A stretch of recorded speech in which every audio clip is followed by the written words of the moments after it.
है कि हम बाबूजी का दूसरा ये था कि वो नागपुरी के जो विद्वान थे, तो जो जानने सीखने का मौका मिला वो हम उन्हीं से सीखे। बाबूजी से। अच्छा, तो जो तौर तरीका था उनको नागपुरी का है, हाँ तो हाँ। उसको वो हम भी उसी तरह से फॉलो किए। अब उसी जो फॉलो किए उसमें से एक तो बता रहा है बाबूजी का। अच्छा।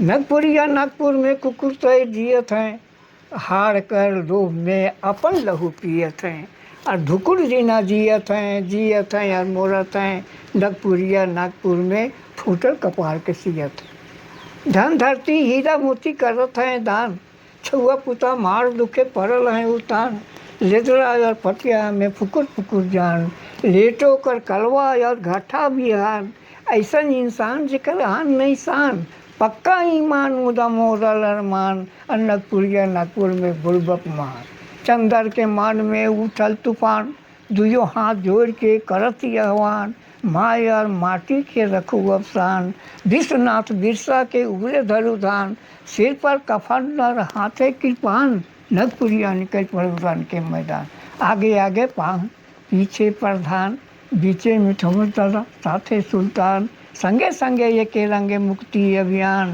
राकस का रक्कत से गंगा नहान, इकरे में त्राण है तब कल्याण, तबे आई झारखंड में नवा बिहान, गाय उठी अखरार गूंज उठी गान, झूम उठी झूम में मांदर